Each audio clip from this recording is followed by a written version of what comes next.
Acá está. Bueno, hoy empezamos la clase teórica número 5 y lo interesante de esta clase teórica, por lo menos para mí, espero que después lo sea para ustedes, es que recién en esta clase teórica vamos a empezar a hablar de termodinámica en serio.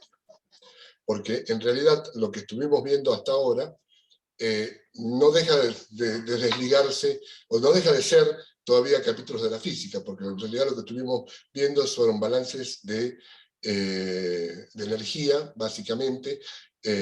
Primero, a ver, la caracterización de un sistema, lo que son las interacciones energéticas, todo eso daba pie a que podamos plantear el principio de conservación de la energía, y lo hemos aplicado a sistemas cerrados y a sistemas abiertos. Es, en muy pocas palabras, lo que estuvimos viendo en estas primeras clases teóricas y la consecuente práctica que ustedes ya tuvieron. Todavía entiendo que le falta una clase más de balance de energía en sistemas abiertos, y ahí ya empezamos a ver propiamente lo que es la teoría termodinámica. Bueno, primero vamos a ver por qué esa necesidad de analizar o de encarar una teoría termodinámica. Porque si ustedes se ponen a analizar lo que hemos estudiado hasta ahora, y solamente lo que hemos estudiado hasta ahora, que era simplemente una descripción y después su aplicación de una ley que se observa naturalmente, se observa en la naturaleza, que es la ley de conservación de energía, van a ver de que desde el punto de vista energético, la ley de conservación no, si bien es una ley bastante restrictiva, en donde nos están diciendo de que, o esa ley nos dice que justamente la energía total de un sistema y su alrededor se conserva, lo cual nos limita bastante en las distintas opciones que tiene un sistema para evolucionar.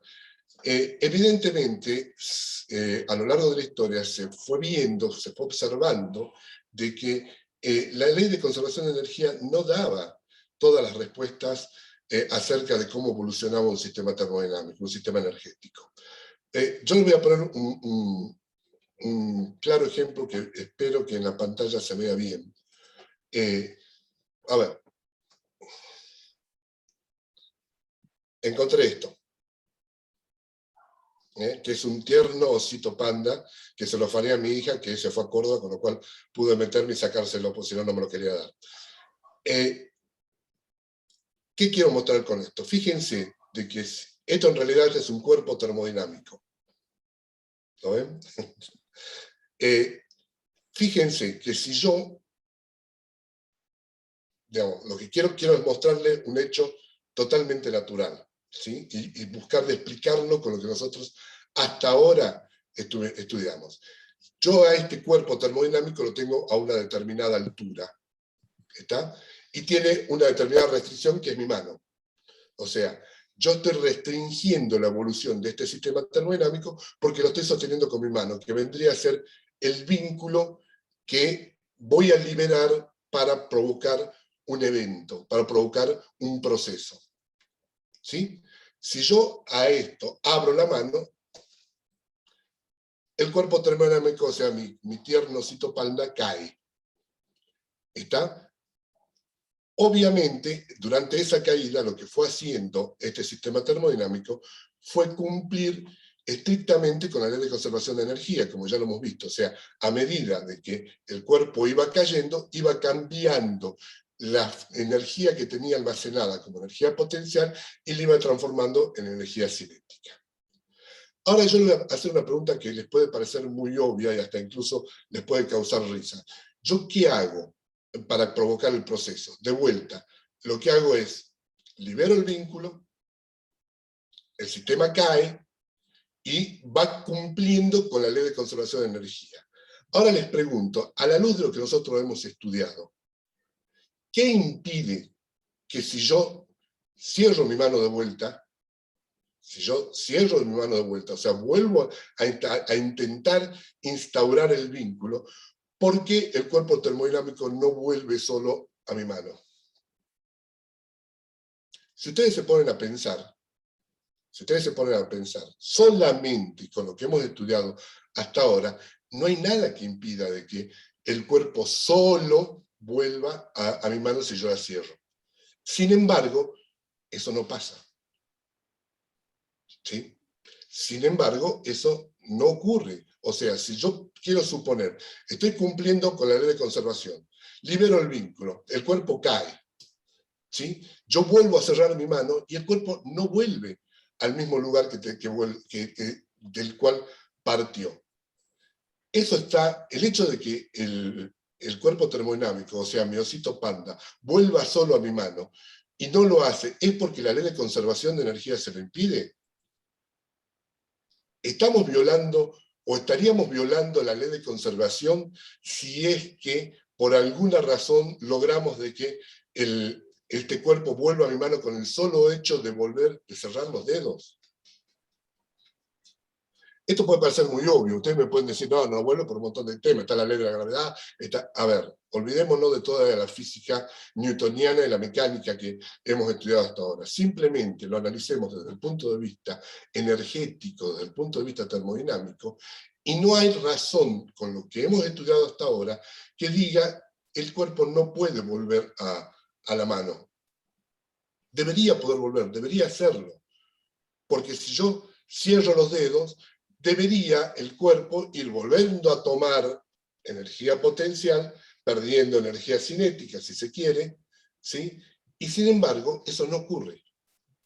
Evidentemente, los procesos tienen marcada una determinada dirección, ¿sí? Que no está dada, que no aparece en ningún punto de la ley de conservación de energía, no, en ningún momento habla, che, esto va a ocurrir para este lado y no para este otro. Y aparte, ¿sí? Tienen una secuencia también, ¿no? El tema es en qué orden o en qué sentido se da esa secuencia. ¿Sí? Uno intuitivamente y por observación del universo que nos rodea va a decir que el cuerpo va a caer, va a ir en la dirección hacia abajo espontáneamente, ¿sí? Porque lo estamos viendo en nuestra vida cotidiana. Pero si yo solamente sé la ley de conservación de energía, no hay nada que me diga el cuerpo va a caer y no va a volver solo. Nada. ¿Está? Porque yo puedo decir ahora el cuerpo empieza a tomar energía potencial, va perdiendo energía cinética y vuelve al lugar, al punto donde estaba antes. La ley me lo admite. Ni siquiera rebota. Ese es otro tema. O sea, puede rebotar. Yo puedo tener, y es más, vamos a suponer, viene ahí el ejemplo, vamos a suponer que yo tengo una pelota de goma, y lo que tiro es una pelota de goma. Van a ver de que la pelota, por más elástica que sea, tampoco va a volver al punto original. Va a ir cada vez perdiendo, digamos, altura, eso lo saben bien, y va a llegar un momento que va a dejar de rebotar. ¿Sí? Obviamente, desde la física newtoniana, de la mecánica clásica, uno puede explicar ese hecho, digamos, a través de la fuerza de la gravedad, al rozamiento, pero desde el punto de vista de la ley de conservación, que en realidad es la ley que da origen a las leyes de Newton. A ver, siendo históricamente riguroso, quien da origen a las leyes de la dinámica, o sea, de la mecánica clásica de Newton, es la conservación de cantidad de movimiento. ¿Sí? Es m por b. Pero, si ustedes recuerdan eso de Física 1, no sé si lo vieron desde esa óptica, pero la ley de conservación de cantidad de movimiento es una consecuencia directa de la conservación de energía. ¿Está?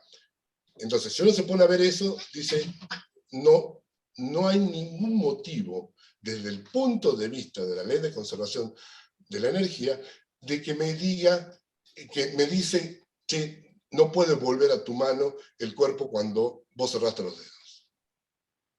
Uno puede decir, bueno, pero cuando cayó se disipó toda la energía cinética en forma de calor o de formación del suelo o algo por el estilo. Bueno, ok, pasó eso. ¿Por qué no puede solo restaurarse, volver ese calor que se perdió, o esa energía que se perdió en forma de calor, volver al cuerpo y empezar a elevarse por sí mismo espontáneamente. Si eso sucediese, la ley de conservación de energía se sigue cumpliendo. Se sigue cumpliendo. ¿Está? Uso este ejemplo porque este ejemplo es medio absurdo, le va a parecer a ustedes muy obvio que no tiene que volver. Pero realmente si se ponen a estudiar y se ponen a ver, dicen, ¿quién me está diciendo de que esto tiene que suceder de esta forma, o sea, de que caiga en ese sentido espontáneamente y la inversa no ocurra? Evidentemente, hay otra magnitud que me está indicando esto va a suceder en un solo sentido. A ver, en el chat me ponen, porque la entropía del universo va siempre en aumento. Se pone en juego un cambio de entropía. Me ponen esto en el chat. Ok, ¿en qué momento yo hablo de entropía? ¿En qué momento la ley de conservación define lo que es la entropía? De hecho, yo simplemente mencioné la palabra entropía como asociada al mecanismo de transferencia de energía. Nada más. ¿Sí? Justamente ahora lo que se quiere hacer es buscar esa magnitud que me permita a mí indicarme la dirección en la cual ocurre algún evento importante. Y acá también vamos a hacer un paréntesis, es decir, porque quiero, si bien ya hemos mencionado algo de esto, ahora sí lo vamos a explicitar, que es el hecho de que, ¿para qué quiero? La ventana, ¿sí? Es el hecho de que, ¿para qué quiero tener una teoría termodinámica? ¿Qué es lo que busco con desarrollar una teoría termodinámica? Lo que nosotros vamos a hacer ahora, y siguiendo esta corriente de la termodinámica postulatoria, es justamente enunciar una teoría que explique qué es lo que está pasando, pero con algunas pautas, algunas características que va a tener esa teoría termodinámica. Acá yo les pido que hagan una abstracción, y que es un poco lo que le va a costar inicialmente, porque estamos muy acostumbrados a analizar los hechos físicos simplemente haciendo una observación de aquellos cambios que nosotros podemos percibir a través de nuestros sentidos. Y lo que yo voy a hacer ahora, en esta clase, o vamos a empezar a hacer ahora, es justamente desarrollar una teoría, una forma de esta teoría termodinámica, en donde nos vamos a disociar un poquito, después van a ver que no es tan así, pero nos vamos a disociar un poco de aquellos hechos que nosotros observamos y percibimos a través de nuestro sentido. Yo uso siempre un ejemplo cuando definamos la propiedad de entropía, porque una de las grandes críticas, no desde el aspecto científico, sino de la gente común, que dice, a ver, la entropía es una cosa que ustedes inventaron para explicar ciertas cosas. Es cierto, no deja de tener razón, ¿sí? Pero nosotros a través de la creación, y ya hablaré por qué digo de la creación de esa magnitud llamada entropía, podemos explicar qué es lo que justamente estamos buscando hacer, explicar, y lo que es más importante, en este caso, en esta teoría en particular, la palabra clave en todo esto es predecir. O sea, lo que nosotros buscamos con la teoría termodinámica es identificar un sistema, identificar un evento o un proceso que va a sufrir ese sistema, y lo que nosotros buscamos, nuestro objetivo final, es decir, cuando le pase esto al sistema, su estado final va a ser este. Y entonces, si nuestra teoría es buena, o sea, si tiene éxito nuestra teoría, no es necesario ir después al campo de prueba a ver qué pasa. ¿Está? Entonces, vamos a obtener una ganancia muy importante, de tal forma que el solo hecho de aplicar la teoría termodinámica nos permita decir, hey, lo que va a pasar cuando hagamos esto con este sistema termodinámico, este sistema energético, es que al final del camino que lo hagamos recorrer, su estado va a ser este. Ahora, no tenemos que perder ese objetivo, tener bien claro en mente ese objetivo, porque sobre todo en esta teoría nosotros lo que vamos a hacer es un tratamiento termodinámico de variables, perdón, un tratamiento matemático de funciones que también van a ser matemáticas. Entonces, ahí ese desarrollo a ustedes les puede parecer muy abstracto, les puede parecer disociado de la realidad, y van a ver que no lo es así. Nosotros podemos hacer lo que quisiésemos hacer en el desarrollo de esta teoría, lo que se nos cante hacer, hablando en forma vulgar, siempre y cuando, si esa teoría logra el objetivo de predecir lo que nosotros buscamos, es decir, cómo evoluciona un sistema y cuál va a ser su estado final, podemos decir que esa teoría tiene éxito. Es por eso que decimos de que esta termodinámica no es una termodinámica microscópica, no nos metemos dentro del sistema a ver qué pasa con las moléculas adentro y a ver cómo suceden las cosas, como podría ser alguna de las teorías, qué sé yo, que ustedes vieron en química general, es decir, la teoría orbital molecular busca meterse dentro a niveles atómicos y subatómicos, diciendo lo que ocurre es que hay una hibridización del orbital superior de la capa del átomo. Entonces acá no, acá lo que vamos a analizar siempre son variables de tipo macroscópicas, ¿está? Sin importarnos cuál es el mecanismo interno físico real del cual sucede. Entonces, esto es lo que vamos a intentar hablar. Cuando definamos el tema entropía, no le tienen que tener miedo a ese concepto, que esa es justamente la gran crítica que nos hacen los legos termodinámicos, como decimos, que nos dicen, la entropía es algo que no existe, y probablemente no existe, sí, tienen razón. Y la inventaron ustedes, sí, sí, también la inventamos nosotros, tienen razón. Y entonces nos sirve, ustedes están, no, pará. Yo siempre pongo como ejemplo de que la magnitud física llamada fuerza tampoco existe. Pero todos tenemos bien clarito el concepto de fuerza desde chiquitito. Este es más forzudo que aquel. Mirá la fuerza que tenés, nene, cómo levantás la cosa o empujás. En realidad, si ustedes se ponen a pensar, lo que estamos observando, en el caso específico de la fuerza, no es la fuerza en sí, sino sus consecuencias. De hecho, el propio Newton define la fuerza como aquello que altera el estado de velocidad o de reposo de un cuerpo. El reposo, entiéndase como un estado particular de la velocidad de un cuerpo. ¿Sí? La ley de Newton dice claramente, es decir, hay fuerza cuando hay aceleración. ¿Y aceleración qué es? La derivada de la velocidad respecto al tiempo. Es decir, cuando hay un cambio en la velocidad, hay una fuerza. Eso me está diciendo. Pero en realidad nosotros no vemos la fuerza. Lo que observamos lo que percibimos a través de nuestros sentidos, es un cambio en la velocidad. Y ese cambio en la velocidad lo asociamos a una magnitud que se llama fuerza. Pero pónganse a pensar, y uno no le puede decir, miren la fuerza que va allá. Miren cómo pasa esa fuerza, tienen una fuerza ahí al lado de ustedes, sentados. No. En realidad lo que están viendo, si yo levanto este vaso y lo muevo para un lado o para el otro, estoy cambiando el estado del vaso, el estado de velocidad del vaso. ¿Sí? Permanentemente lo estoy cambiando. Y eso lo hago ¿por qué? Porque estoy ejerciendo una fuerza sobre ese vaso.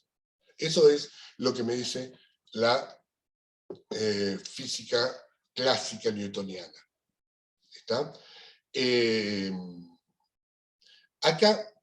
Acá también, de vuelta, voy haciendo pequeños paréntesis.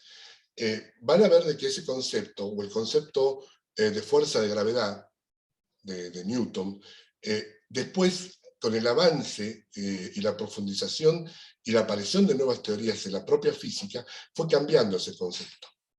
Si bien nosotros todavía aplicamos a niveles de dominio del universo que nos rodea la mecánica de Newton, ya sabemos de que esa mecánica de Newton no se cumple.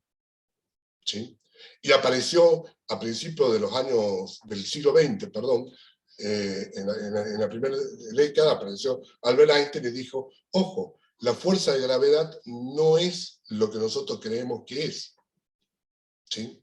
La fuerza de gravedad, en realidad, los cuerpos no se mueven entre sí, moviéndose entre sí, manejado o arbitrado por la fuerza de gravedad, sino que están haciendo seguir el camino más corto de un continuum espacio-tiempo que es deformado por la existencia de cuerpos de grandes masas. Profe, estamos hablando de la teoría de la relatividad de Einstein, entonces... En esa parte sí, todavía, en esa parte sí, justamente estoy llegando a la teoría de la relatividad de Einstein como para mostrarle de que, a ver, la forma en que se presentan estas teorías, la manera en que se presentan estas teorías, no siempre están asociadas directamente a la forma en que nosotros percibimos el universo. ¿Sí? Es decir, hasta Newton, desde Newton hasta Einstein se dijo, acá hay una fuerza. La fuerza la maneja, está relacionada con la masa y su cambio en la velocidad. ¿Sí? Newton lo que dice, hay una aceleración gravitatoria llamada G, que es la que atrae el cuerpo, es la que hace que los cuerpos se atraigan entre sí. Esa es la mejor forma de definirlo. Eso decía Newton. Después aparece Einstein y introduce un concepto que es totalmente distinto a lo que nosotros percibimos, y dicen, ojo, ¿por qué lo hacen esto? Porque a niveles astronómicos, a nivel de movimiento de los planetas, si se aplicaban las leyes de Newton, se encontraba de que no cumplían exactamente lo que tenían que cumplir. La observación no coincidía con la predicción de la teoría. ¿Sí? Y tenemos el caso de, que es justamente el que se utilizó para replantearse la ley de gravitación universal, era el caso de la órbita de Mercurio. La órbita de Mercurio termina siendo un movimiento o sea, no es totalmente elíptico, sino que iba haciendo como rulitos alrededor del Sol, y que no coincidía con lo que predecía la ley de gravitación universal de Newton. Entonces, ese estudio, Einstein lo que hace es replantear y dice, y si en vez de verlo así, lo vemos como el planeta o la masa, el cuerpo de gran masa, se está moviendo por el camino que le es más corto. ¿Y eso qué significa? De que evidentemente se mueve en un espacio, ¿sí?, que es de más de 3 dimensiones, que es el que después se dio a llamar el continuum espacio-tiempo, que está curvado por la presencia de una gran masa. Y lo que hace el planeta es simplemente rodar por donde le va el camino más corto.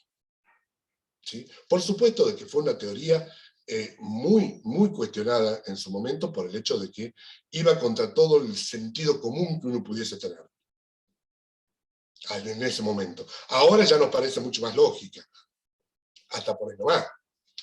¿Sí? Hay mucha gente que hoy, y eso lo compruebo a diario cada vez que yo digo, recuerden de que el cuerpo pesado y el cuerpo más liviano caen a la misma velocidad, y me dicen, no, el pesado cae más rápido.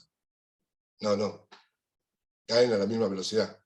Si yo tengo una pelotita de telgopor y una pelotita de plomo, los dos exactamente igual, de forma tal que tengan el mismo coeficiente de forma de rozamiento, y los tiro, los dos van a llegar al Sol al mismo tiempo. Eso es, lo demostró Galileo Galilei. Pero hay mucha gente que te dice, no es cierto. La pesada cae primero. ¿Por qué? Porque tiene esa percepción a través de su sentido, y el sentido común le dice eso. Y a veces ese sentido común no va con los hechos naturales observables. Lo mismo pasó justamente, de Aristóteles a Galileo se creía que el peso más pesado caía más rápido. De Galileo a Newton se replantea la física, y aparece la física clásica. Para lo cual, además, se tuvo que crear una nueva herramienta que permitía explicar eso. Esa herramienta que se crea es el análisis matemático. ¿Sí? Después, cuando se sigue avanzando en el desarrollo de la física, aparece todo el despiole, y hago así un rápido reconto, aparece todo el despiole de, cuando aparece la teoría electromagnética, aparece Maxwell, empiezan a estudiar los fenómenos ondulatorios, encuentran de que la luz se empieza a comportar, o como explicaban cierto comportamiento, diciendo es una onda electromagnética, y por otro lado decía, la única forma de explicar esto es considerarla una partícula, efecto fotoeléctrico. ¿Sí?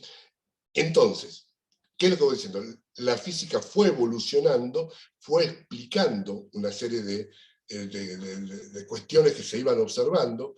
Ya les digo, observaban que el planeta Mercurio no seguía una órbita que era la que predecía la ley de gravitación universal. Einstein saca una teoría en donde presupone, hace otros planteos, otros postulados, e incluso usa otras matemáticas para explicar eso. Aparecen los espacios de Hilbert, ¿sí? Aparece todo el desarrollo del análisis tensorial para esto, ¿sí? Y se llega a la conclusión de que si se aplicaba esa teoría, se podía predecir perfectamente cuál era el movimiento de los planetas. Por supuesto que la teoría de Einstein, la relatividad de Einstein, va muchísimo más allá que explicar el movimiento de los planetas. ¿Sí? Primero la teoría especial y después la teoría general ya se mete en campos que son mucho más complejos que esta burda simplificación que yo le estoy haciendo. ¿Sí? En el medio de todo esto, en el medio de todo este desarrollo de la teoría, la no se ecuación también... de Schrödinger, que es diferente a todas las anteriores. ¿Cómo? La ecuación de Schrödinger que se difiere de la relatividad de Einstein. No. A ver, la ecuación de Schrödinger es una ecuación de onda que se usa dentro de unas teorías de orbitales moleculares de explicación dentro de un átomo. Ojo, eso es una cosa. Schrödinger no entra en la forma que él lo explica, no entra directamente en la mecánica cuántica. Eso es otra cosa. ¿Sí?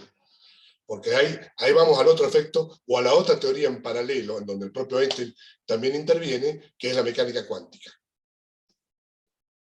¿Sí? Pero no nos metamos ahí, ya nos vamos a meter en un campo que no es el que quiero entrar ahora.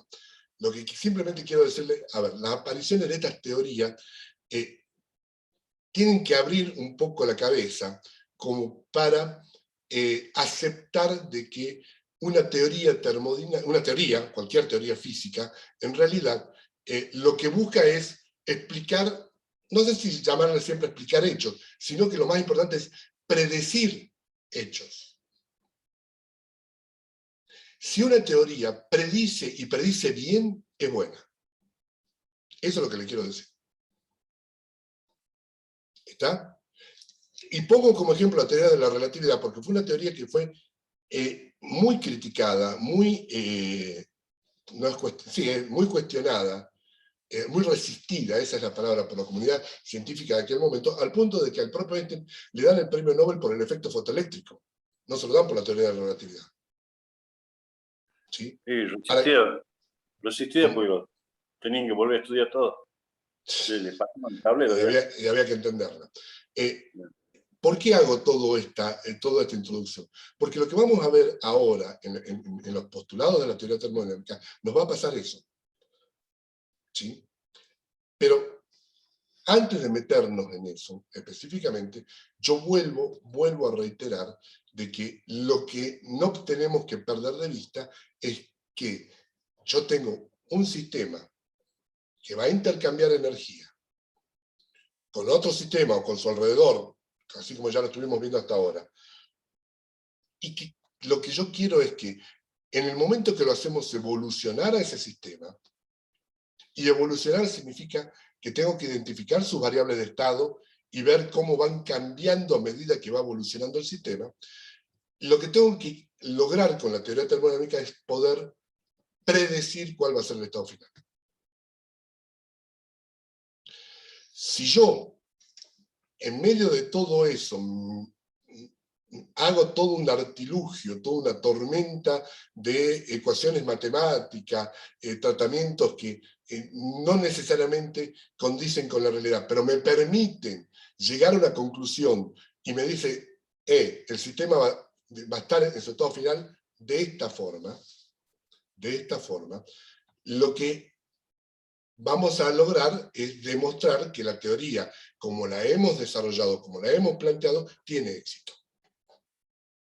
Bueno, la teoría termodinámica, la postulatoria, es una de las teorías más consistentes que hay. Es decir, no se encontró grandes huecos en donde había cosas que no se pueden explicar. ¿Sí? Puede ser más o menos compleja en cuanto al tratamiento matemático. De hecho, a ver, cuando yo la estudié, a esta teoría, que es la misma que le vamos a dar ahora, no teníamos todavía todas las herramientas informáticas que tenemos hoy. Entonces, nuestra visión al estudiar la materia era mucho más limitada porque teníamos que resolver problemas a mano, con una calculadora, intentando que los problemas sean mucho más simples para poder manejarlo en el tiempo que nos daba que duraba el curso. ¿Sí?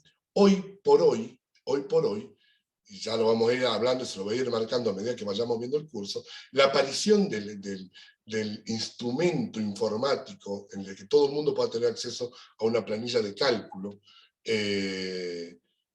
hace de que uno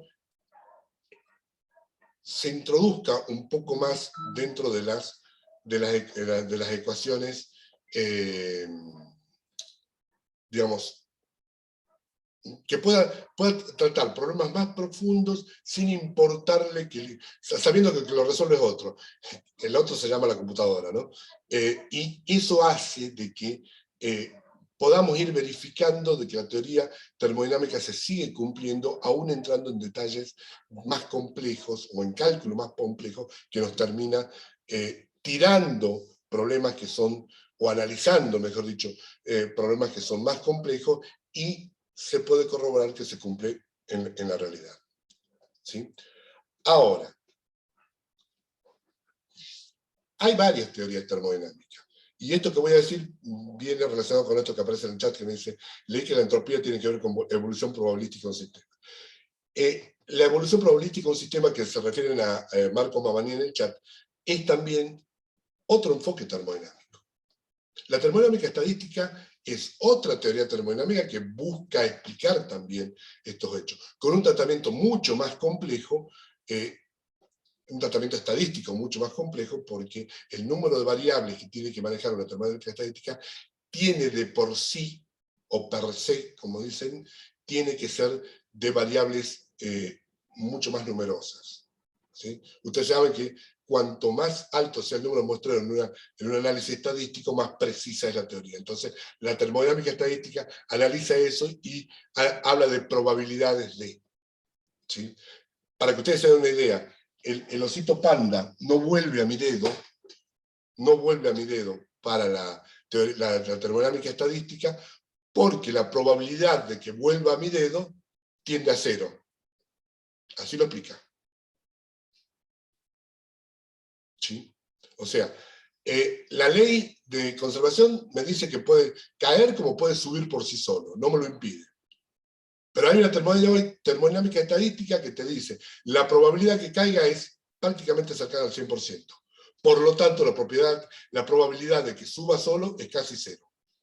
Es una forma de explicarlo. Con esto quiero decir, no busquen tener una teoría termodinámica que le explique el mecanismo del por cuál suceden las cosas. En realidad lo que yo estoy haciendo es desarrollar una teoría que a partir de observar el estado inicial de un sistema, lo deje evolucionar y pueda predecir cuál es el estado final. Eso es lo que hace la teoría postulatoria. Entonces, a ver, empiezo a compartir pantalla.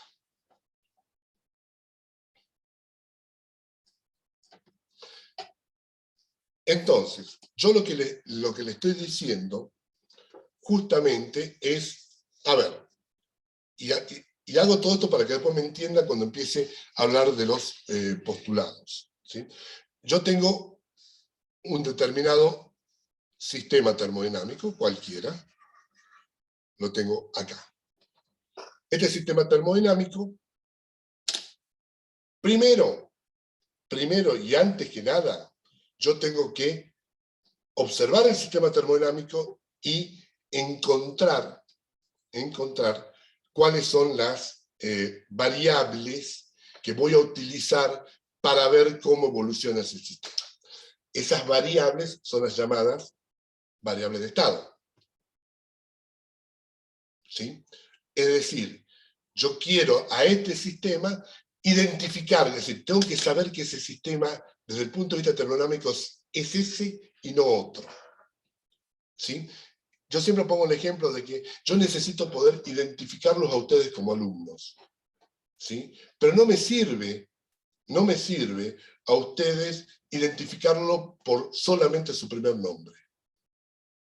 Porque si yo digo, utilizo la variable primer nombre. El primer nombre es Miguel. El primer nombre es Cecilia. Jorge. Dos cosas.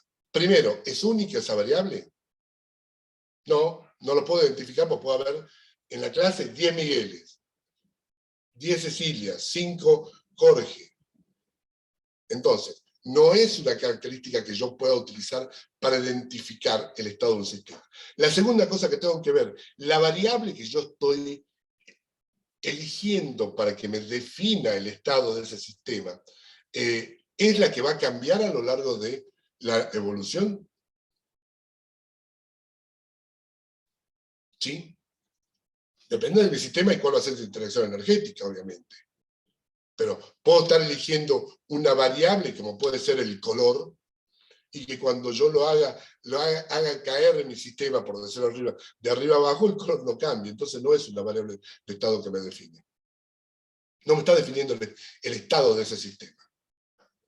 Entonces, lo primero que yo tengo que hacer es elegir el conjunto de variables de ese sistema, qué sé yo, que le llamaré A, B, C, D. Todo esto, A, B, C y D, son las variables que me van a marcar ese estado del sistema. Ok, lo hago evolucionar el sistema. ¿Qué significa hacer evolucionar? Libero los vínculos para que ese sistema empiece a interaccionar con otro. El otro puede ser los alrededores u otro sistema. Que haya una interacción entre ellos dos. Y en esa interacción haga que los valores que tomen este conjunto de variables que en el estado inicial tenían un cierto valor, y pongo ahí como estado inicial, el sub i, ¿sí? Los dejo evolucionar hasta que el sistema alcance un estado final. Cuando alcance un estado final, ¿qué tengo que hacer? Volver a medir las mismas variables que yo identifiqué como variables de estado en el estado inicial, ahora medirlas en el estado final. ¿Y cuáles serían esas? Y bueno, tendré un A final, ¿sí? Un B final, un C final y un D final.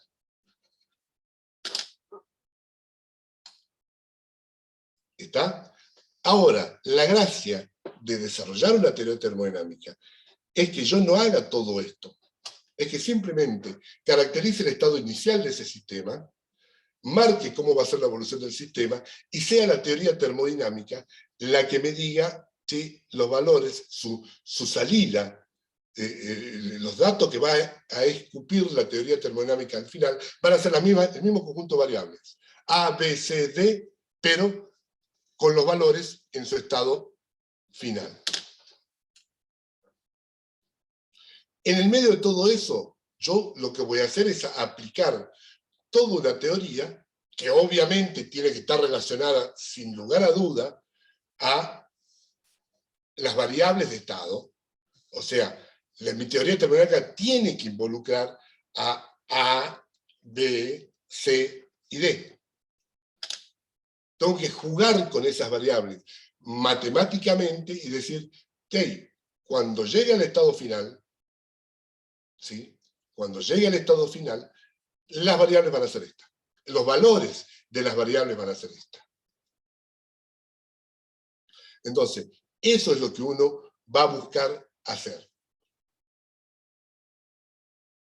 Bueno, todo eso yo se lo he escrito acá. En este dibujito, más bonito, lo hice en un Power, más tranquilo, y que se entienda más. O sea, es exactamente lo que yo digo. Tengo un sistema en estado inicial, ¿sí?, donde las variables de estado son X y Z, y valen, por ejemplo, 10 menos 5 y 4, no importa qué. Yo lo que quiero hacer es tomar ese juego de variables, X y Z, tomar ese juego de variables, y hacerle un tratamiento termodinámico. Ese tratamiento termodinámico va a estar vinculado a lo que yo voy a postular en la teoría, ¿sí? Y ese tratamiento lo que tiene que hacer es arrojarme el mismo juego de variables que yo tenía al principio. El mismo juego de variables que yo tenía al principio, pero en el estado final, ¿sí? Y decirme, por ejemplo, en el estado final, X, que antes valía 10, ahora va a valer 8, Y, que antes valía menos 5, va a valer 2, Z, que antes valía 4, va a valer 6. Si eso yo lo puedo verificar y ver que efectivamente lo que me predice la teoría termodinámica se cumple en la realidad, esta nube, toda esta nube que en un principio a mí me parecía que era una cosa que sí, ¿qué es lo que estoy haciendo acá? Un signo de pregunta en ese tratamiento termodinámico. Si realmente me tira los valores que efectivamente suceden en la realidad, digo que este tratamiento termodinámico, o sea, que esta teoría termodinámica es exitosa. Está claro lo que quiero hacer, porque en el momento que me meta en los postulados, se van a perder, ¿no? Porque vamos a hacer una combinación de funciones matemáticas y todo eso, en donde se pueden perder. Lo que a mí me interesa es que no dejen de tener presente que el objetivo de la teoría es este. Es este. Y lo vamos a ver con un ejemplo. Espero llegar al final de la clase y dar el ejemplo para que a ustedes les quede clarísimo de que lo que estamos haciendo es justamente prediciendo. ¿Está? Bueno, a ver, ¿qué es? ¿A qué se refiere cuando yo hablo de teoría postulatoria? Lo que estoy haciendo en una teoría postulatoria es justamente enunciar un cierto número de postulados en donde, ¿qué es un postulado? Una verdad que no necesita demostrarse. O sea, yo digo, estoy postulando que esto es así. ¿Por qué? Porque se me ocurre que es así. Bueno, pero no hay ninguna explicación. A Oscar Sakur se le ocurrió que es así y punto. Estoy postulando. No pierdan de vista eso, ¿sí? Ahora, si yo con esos postulados hago las cosas bien y a partir de esos postulados construyo toda una teoría que termine prediciendo la evolución de ese sistema al cual le estoy aplicando esa teoría, y la predicción es buena, o sea, coincide con la realidad, lo que postulé sirve. Aunque les parezca algo ilógico, aunque les parezca algo abstracto e irracional. ¿Está? Entonces, cuando uno enuncia el postulado, no lo tengo que demostrar.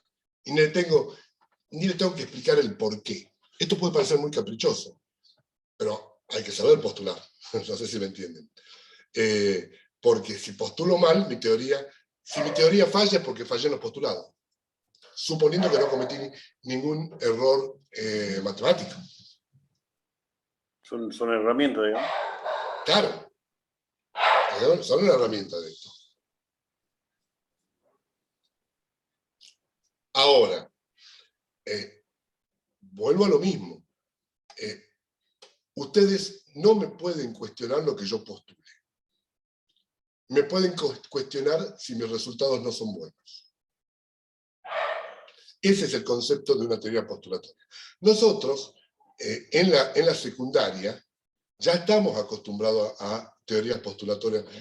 Sin embargo, probablemente ustedes no se hayan dado cuenta, pero hemos trabajado con teorías postulatorias. La más clara de las teorías postulatorias es el... Espérenme que quiero... Se me metió... No puedo sacar el menú de arriba. Ahí está. La más clara de las teorías postulatorias es una que estudiamos, por lo menos en mi época, no sé ahora, en el primer año de la secundaria, que es la geometría. Se lo escribo acá. ¿Sí? La geometría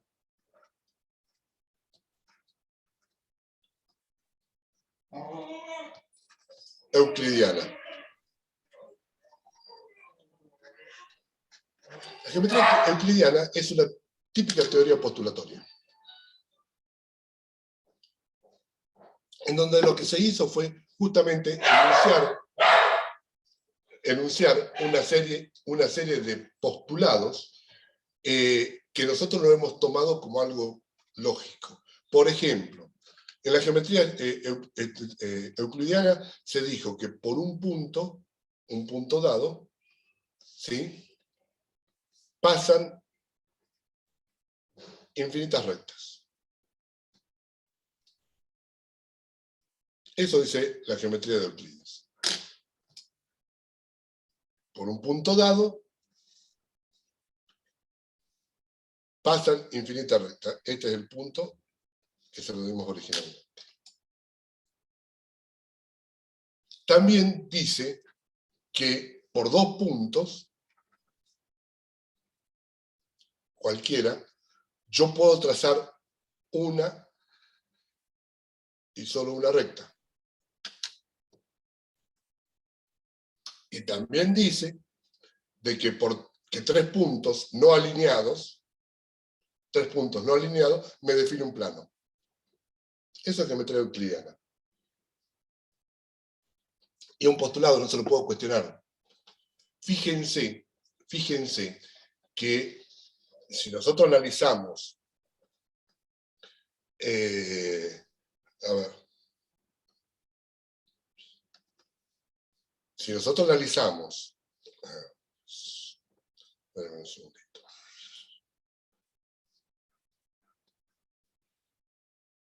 Vamos a suponer que esto es una esfera, no un círculo.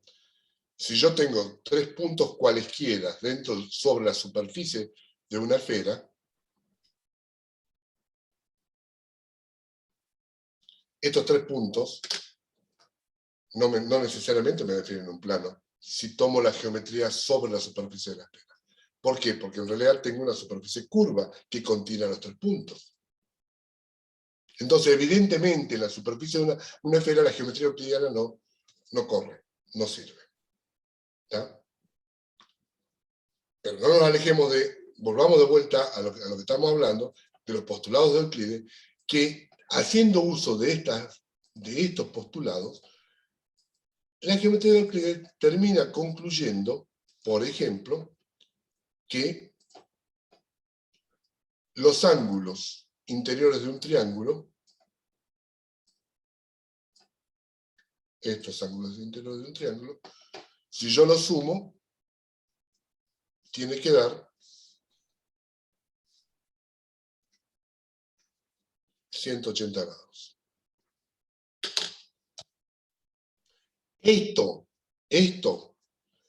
que yo les acabo de decir, que ustedes estudiaron en el secundario, es un corolario de los postulados de Euclides. Ahora bien, una de las características de las teorías postulatorias es que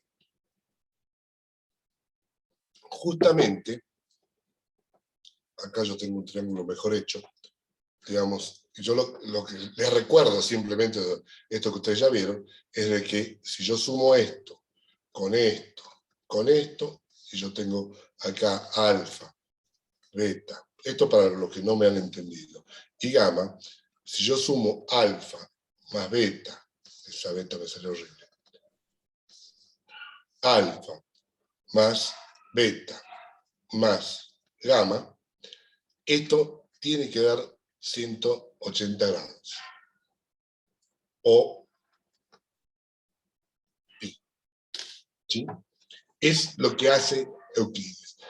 Ahora, lo que yo le decía, el hecho de que yo parto de unos postulados y llego a un corolario, ¿sí?, me tiene que implicar, esto sería un corolario, ¿sí?, partiendo del postulado, tiene que implicar que esta relación debe ser biunívoca.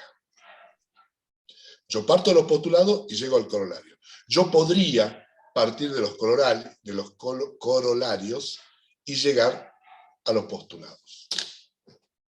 Esa es otra característica de las teorías postulatorias. O sea, postulo y llego a conclusiones que son mis corolarios. Eso nosotros lo vamos a hacer. Hay otra teoría postulatoria que de hecho es la que sigue Model Ray, Model Tester, el MIT, o sea, el Instituto de Massachusetts, que postula justamente los corolarios que nosotros vamos a ver. Ellos lo ponen como postulado y llegan como corolario a los postulados que nosotros estamos por ver hoy. ¿Está? Bueno, hasta acá me interesaría ver si entendieron las cosas que yo fui mencionando. Porque ahora sí me largo a enunciar los 4 postulados de la teoría termodinámica. Y acá no vamos a pelear después. Pregunto, ¿han entendido? ¿Tienen alguna duda? ¿Quieren que repita algo de lo que dije recién?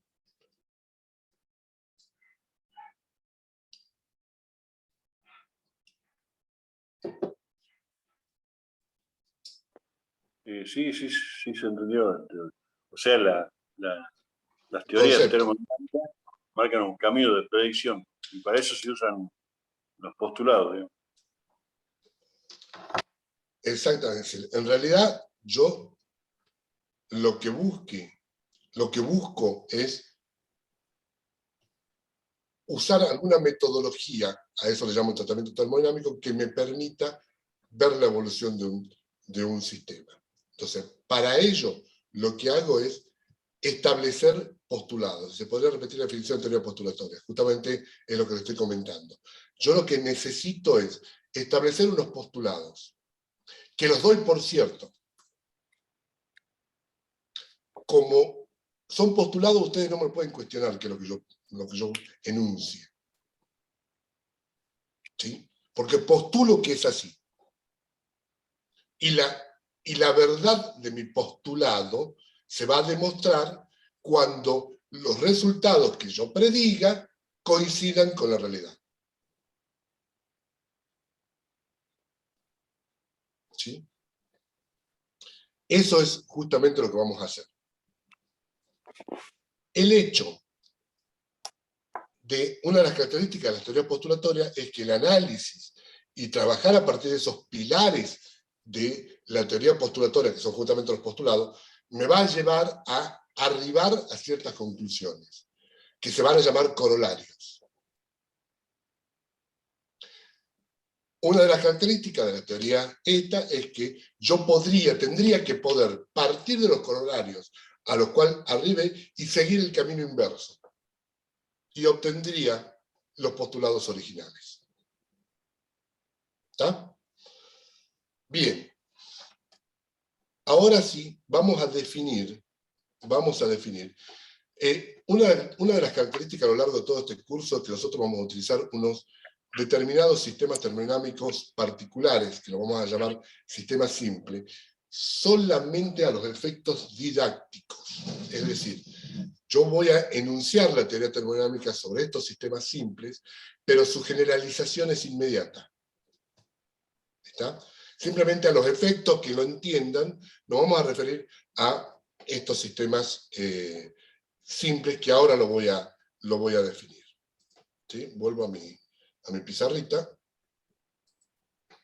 Y estos sistemas simples, ¿sí?, cumplen estas condiciones. Son macroscópicamente homogéneos. ¿Sí? Son macroscópicamente homogéneos.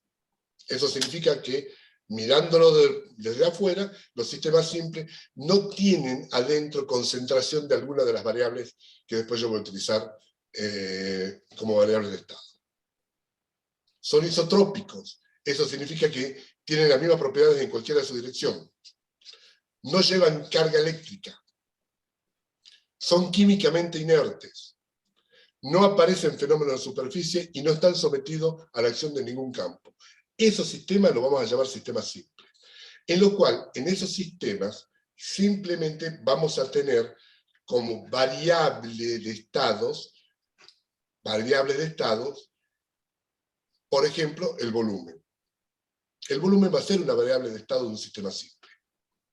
Si es un sistema que evoluciona cambiando su volumen, fíjense que puede ser macroscópicamente homogéneo, puede ser isotrópico perfectamente, ¿sí? No, estoy hablando que no tiene carga, son químicamente inertes, ¿sí? No hay fenómeno de superficie, no están sometidos a la acción de ningún campo. Es decir, que la única posibilidad que tiene de intercambiar es a través de una expansión o compresión de su volumen.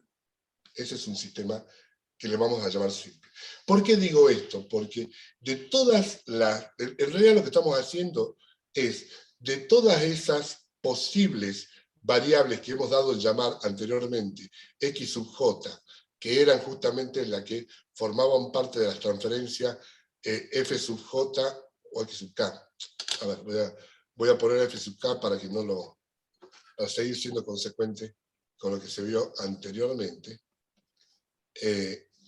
Esas variables X sub J, que la transferencia de energía en forma de trabajo, nosotros la generalizamos diciendo F sub K diferencial de X sub K. En un sistema simple, este X sub K es el volumen. ¿Está? Pero, a ver, si yo voy a trabajar sobre el volumen, la generalización a que en vez de volumen sea la longitud, sea el área con un fenómeno de superficie, sea la carga eléctrica en un sistema electroquímico, sea la polarización, el campo magnético, lo que sea, la generalización es muy rápida. Nosotros lo vamos a estudiar para sistemas simples, a los efectos solamente académicos y didácticos, que ustedes puedan entender el sistema. ¿Sí? Pero de repente, ya van a ver en la práctica, de repente lo vamos a cambiar y decir, muchachos, esto no es un sistema simple. Aplica la teoría termodinámica a este sistema en donde no intercambia, el volumen no es una variable de estado, o es una variable más de estado, una más. ¿Sí? En la teoría, para que ustedes me entiendan, voy a hacer simplemente referencia a estos sistemas.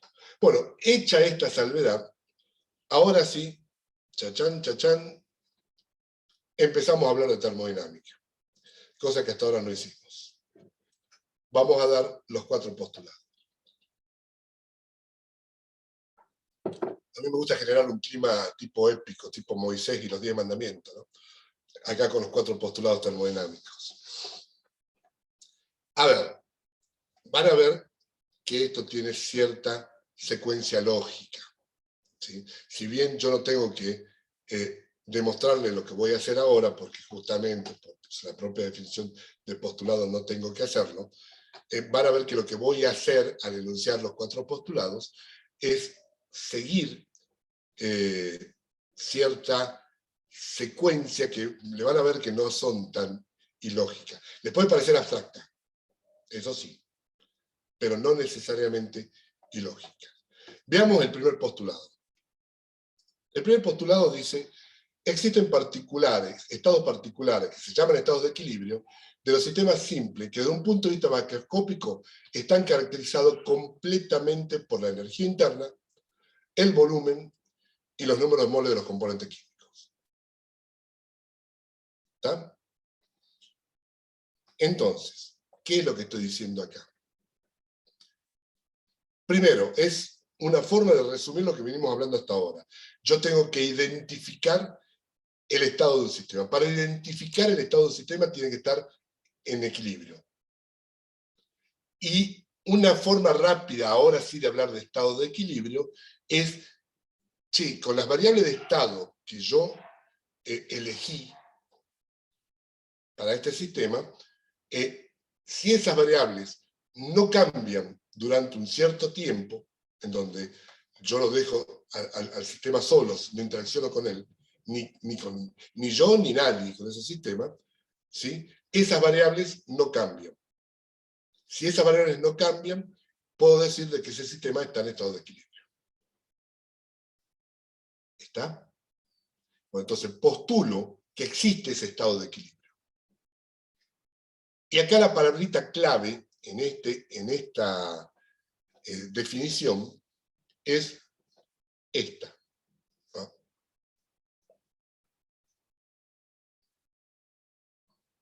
Caracterizado. Cuando digo caracterizados, recuerden que el concepto de esta palabra es que estoy identificando que ese sistema sea ese y no otro. O que ese estado sea ese y no otro. Entonces, lo que yo postulo es que este sistema va a tener ciertos estados que son particulares y que lo vamos a llamar estado de equilibrio. ¿Sí?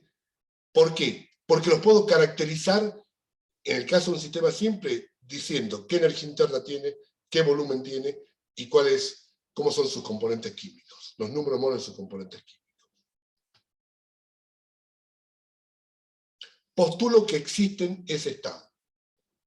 Entonces, si existe ese estado, yo, si les cuento y les digo, ese sistema tiene una U inicial de 5, un volumen inicial de 2, y el número de moles del componente A es 4, y el número de moles del componente B es, qué sé yo, 3 moles, ¿sí?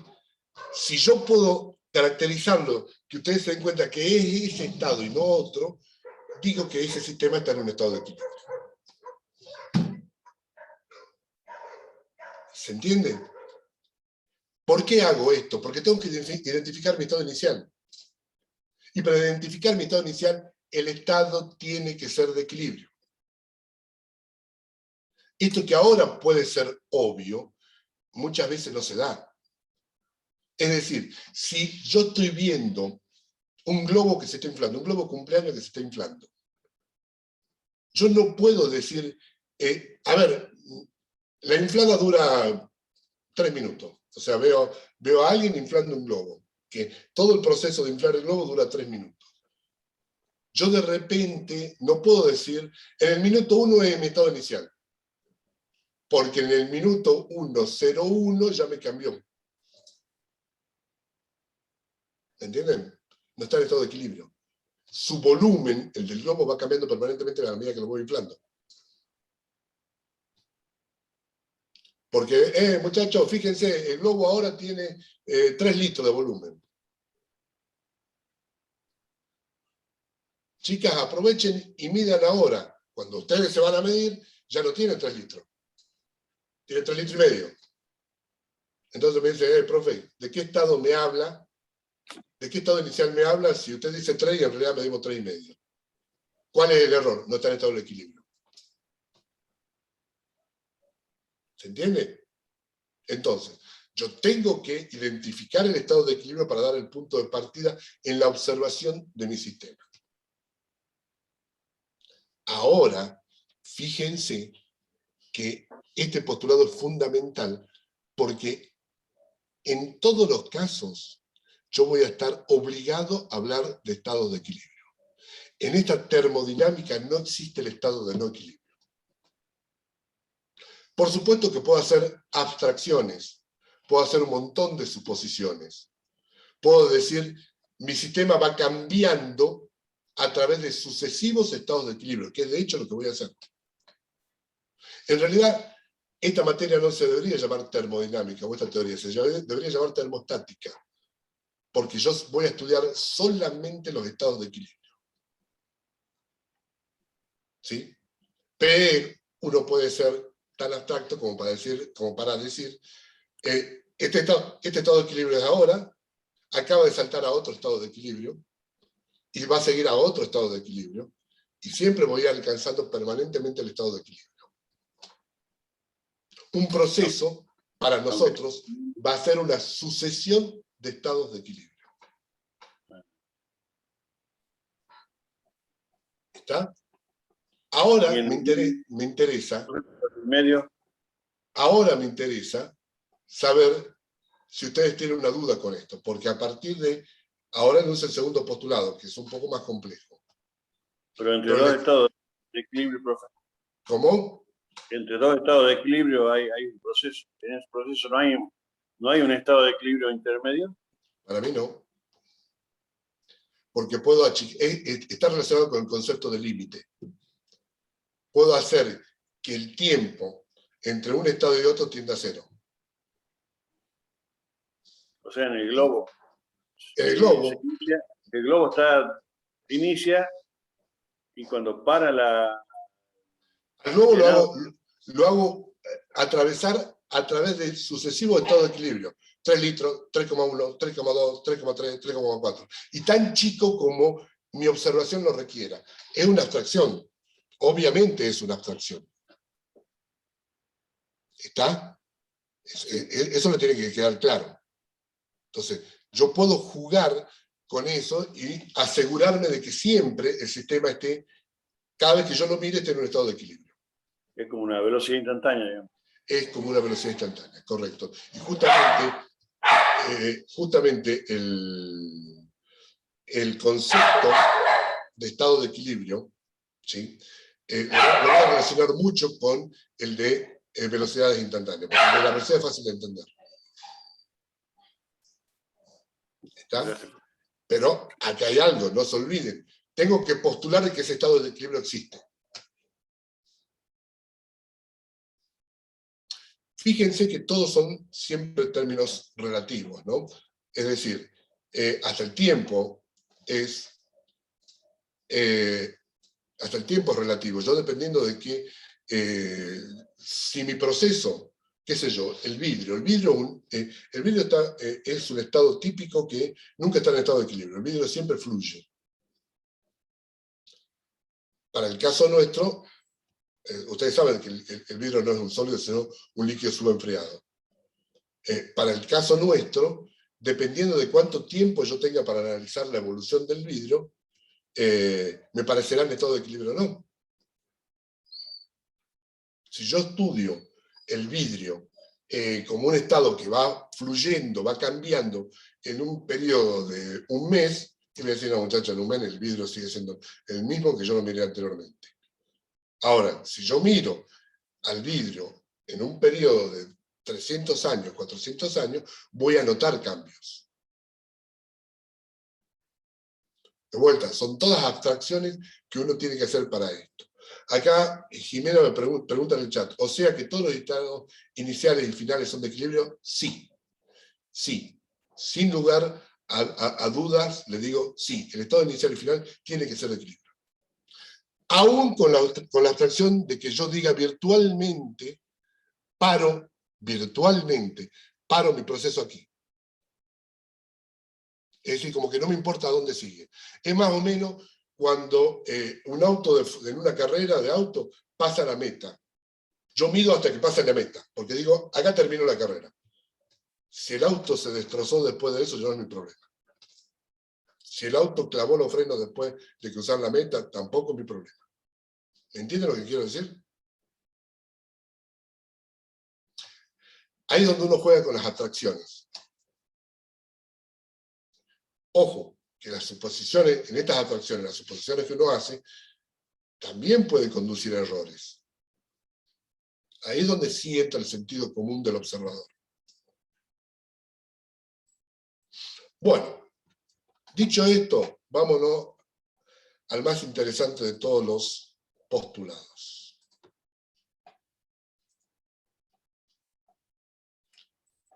Esto decía el postulado 1. El postulado 2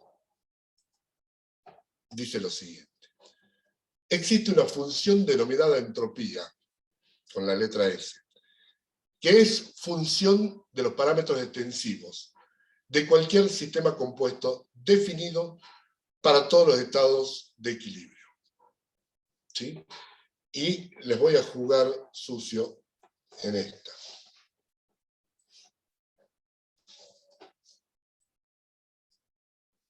Les voy a tapar, aunque ya hayan leído, les voy a tapar lo que sigue.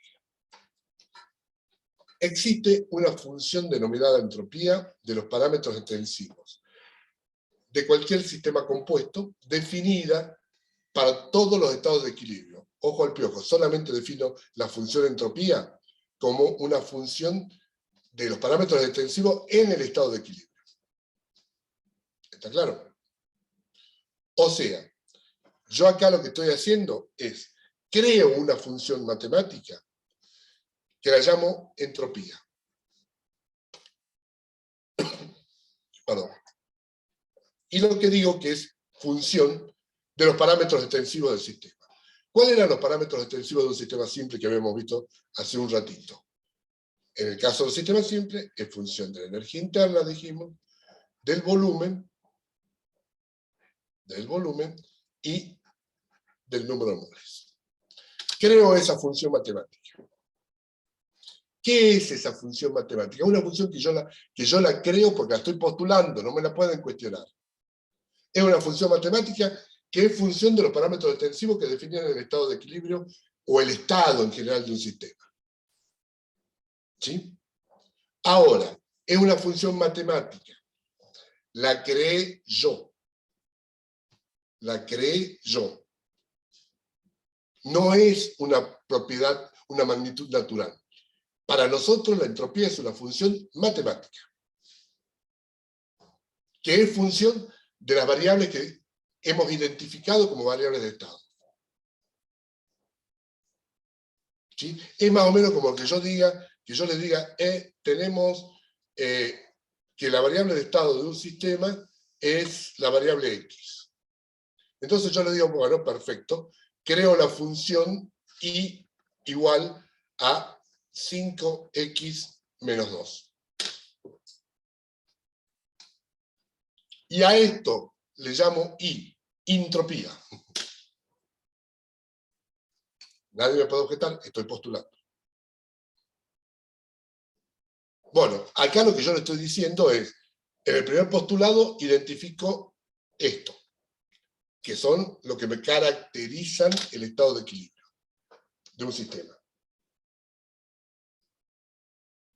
Y ahora creo esa función de entropía. ¿Para qué? Para identificar qué valores va a tomar las variables de estados U, B y N en el nuevo estado de equilibrio. O sea, yo lo que quiero hacer es dejar evolucionar el sistema en donde las variables U, B y N van a ir tomando distintos valores, ¿sí? Pero uso o creo la función entropía para que, de acuerdo a alguna propiedad que tenga esa función entropía, me identifique el nuevo estado de equilibrio.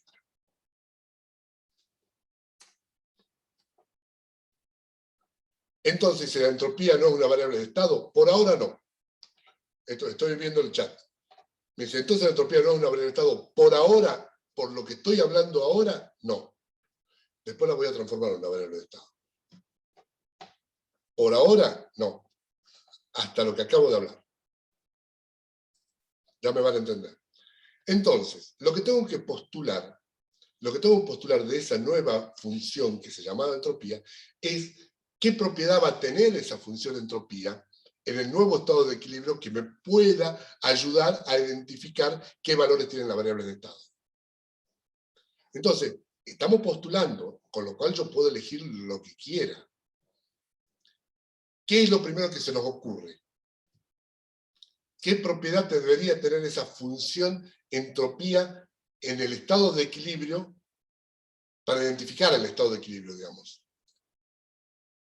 ¿Qué valores debería tomar la función entropía para que ese juego de variables independientes de esa función U, B y N me identifiquen el estado de equilibrio? La primera que a mí se me ocurre, y la más simple, es, che, que tenga valor nulo, que sea 0. Sería lo más lógico. Hasta que me doy cuenta de que si yo voy a hacer un tratamiento matemático en los estados de equilibrio y digo que la función esa que acabo de crear se anula en el estado de equilibrio, me las voy a ver en figurilla porque si me aparece de repente en mi tratamiento matemático la función de entropía de un denominador, voy a crear una singularidad. Entonces no fue muy inteligente de mi parte decir que vale 0. ¿Sí? Entonces tengo que buscar alguna otra propiedad que me ayude a identificar el estado de equilibrio. Bueno, ustedes ya se imaginan cuál es. Esa propiedad en la que nosotros postulamos es que sea un máximo. ¿Sí? Entonces, postulamos que la entropía sea, perdón, que la entropía sea un máximo para el estado de equilibrio. Y es justamente lo que ponemos aquí. Dice, existe una función llamada entropía de los parámetros extensivos de cualquier sistema compuesto, o sea, la variable de estado, definida para todos los estados de equilibrio, y que tiene la propiedad siguiente. Los valores que toman los parámetros extensivos en ausencia de ligaduras, o sea, cuando lo hemos dejado evolucionar, son aquellos que maximicen la entropía respecto al conjunto de los estados de equilibrio ligados. Es decir, yo dejo evolucionar el sistema y el estado, recuerden que por la ley de conservación de energía, al dejar evolucionar ese sistema, el sistema, si bien está restringido por la ley de conservación, puede tomar, hay infinitas posibilidades de que tome, cumpliéndome la ley de conservación. Pero hay un solo y un estado en donde se va a parar el sistema y va a decir, este es mi estado final. Este es mi nuevo estado de equilibrio. Cuando ya no tengo vínculos ni ligaduras internas. ¿Cuál va a ser ese? ¿Cuál va a ser ese juego de valores de variables extensivas de estado? Va a ser aquel que me maximice la función entropía. ¿Está? Por ahora, véanlo desde el punto de vista matemático. Yo quiero llegar a dar un ejemplo muy concreto de esto. ¿Sí? Bueno, antes de seguir, acá hay una serie de preguntas que uno se puede hacer. ¿Por qué un máximo y no un mínimo?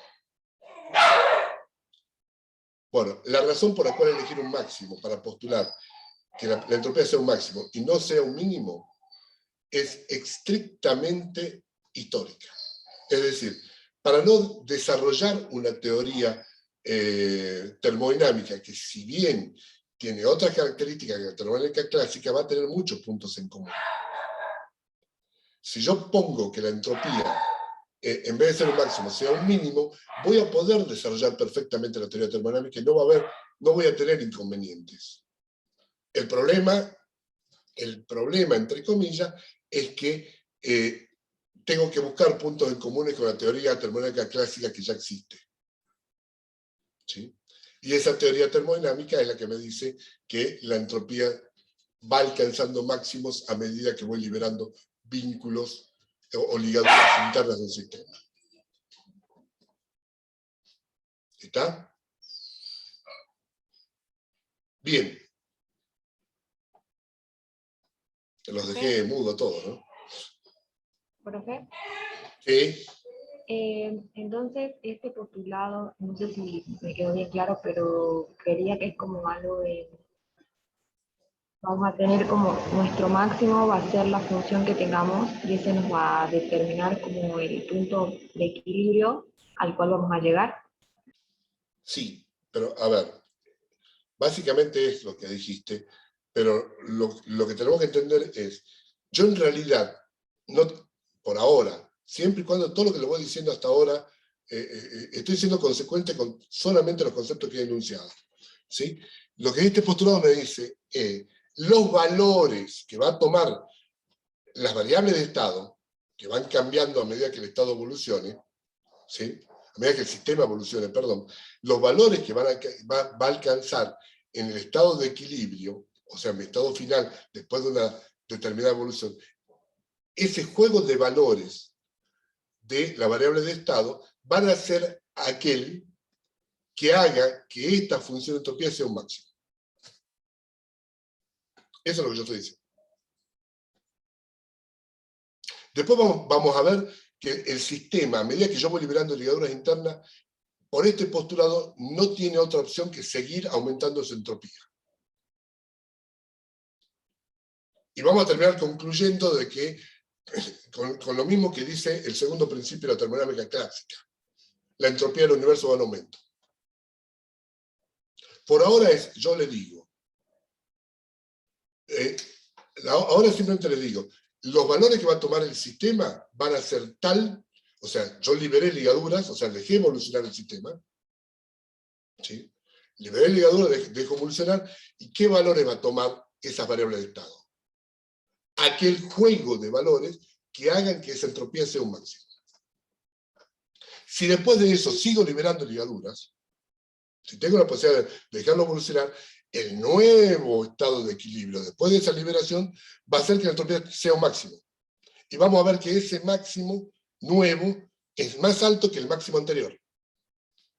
O a lo sumo igual. Nunca menor. Eso ya lo vamos a estudiar después como una consecuencia de esto. ¿Sí? Bien, profe, Esto es, ahora se entendió más. ahora me dice, Jimena me pregunta, ¿los valores podrían ser los mismos o menores, pero la entropía y aumentaría igual? Sí, esto es matemática. O sea, los valores de las variables de estado pueden ser, a ver, si son todos los mismos, no. Si los valores son todos los mismos, no hubo proceso. En este caso, si el volumen, si la energía interna, el volumen y el número de moles son exactamente los mismos, en el inicial y en el final no hubo proceso. Porque el estado inicial y el final fueron el mismo. Si yo no analizo los mecanismos de transferencia de energía, miro solamente estado inicial y final.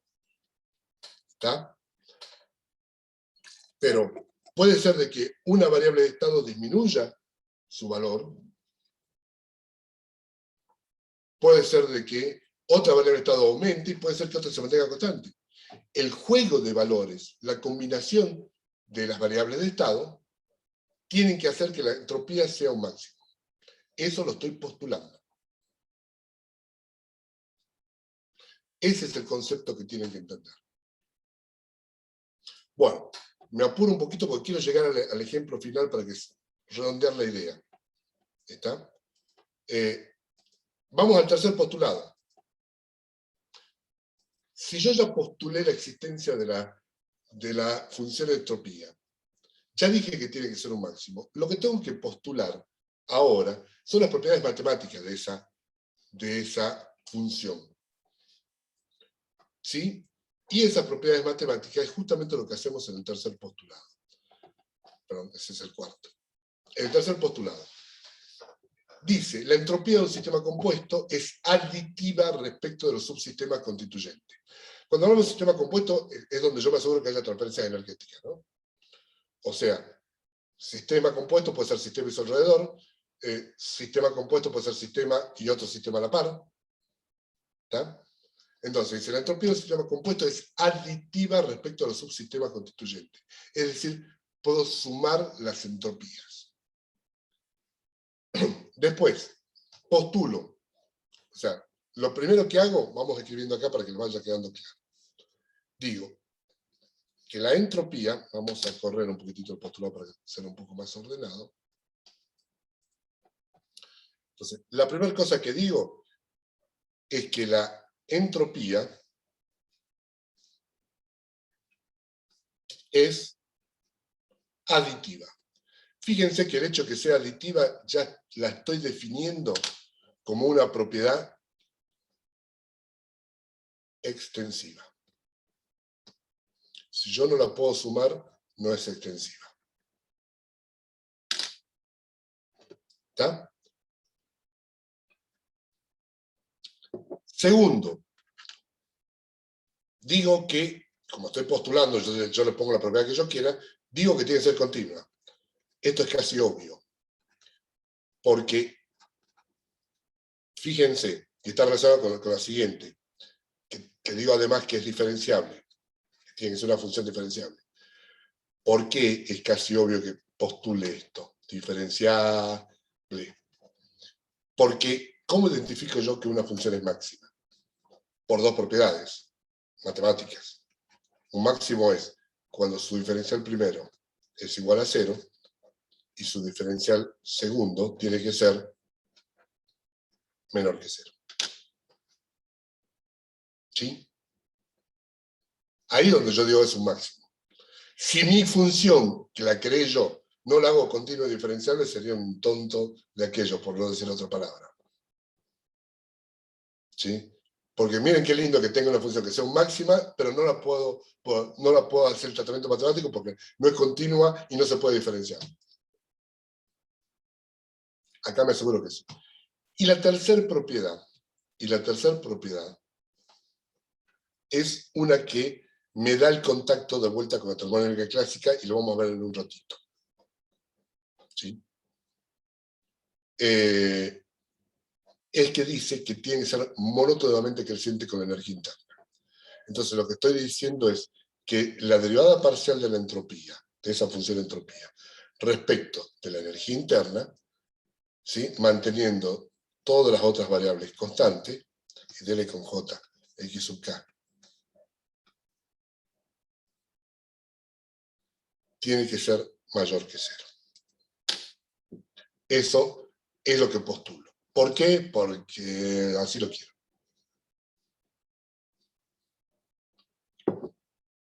Ahora bien, avancemos un poquitito más.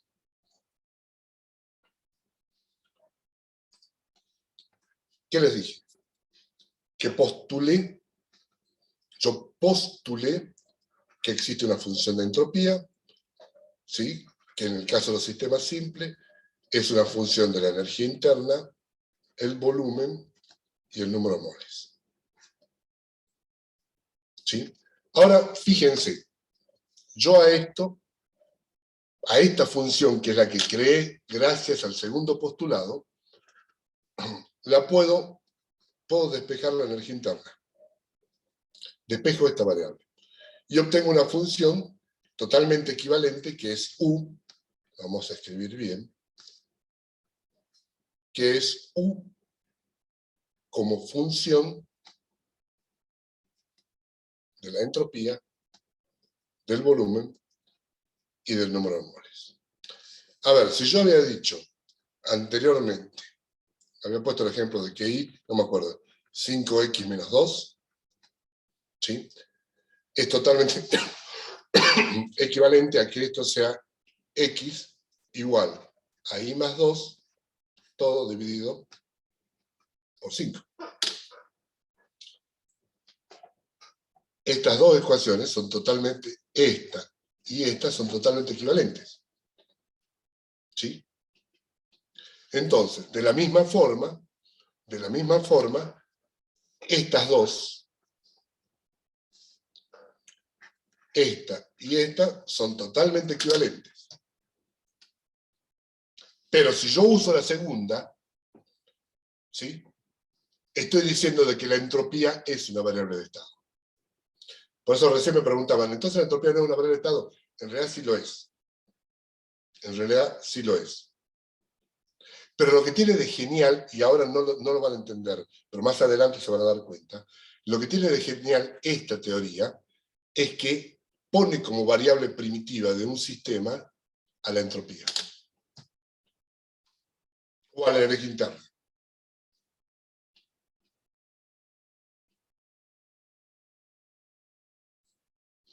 Entonces,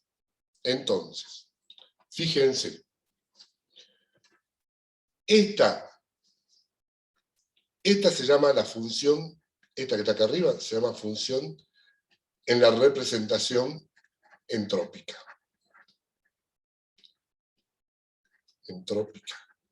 Representación entrópica. Esta es la representación energética.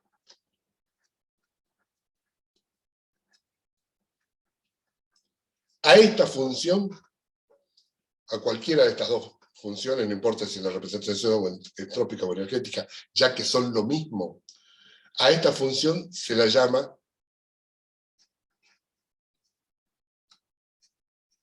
relación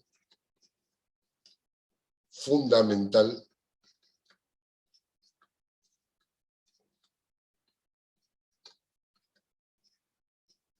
de un sistema.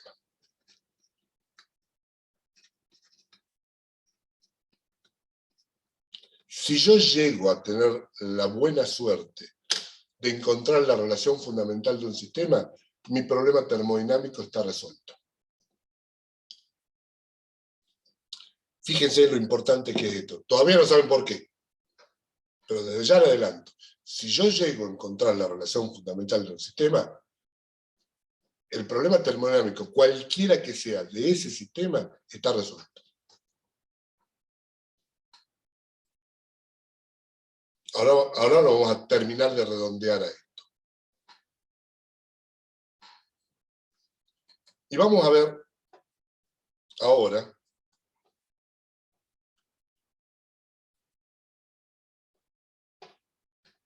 el último postulado, que en realidad es un postulado histórico. Esto por ahora no lo veo.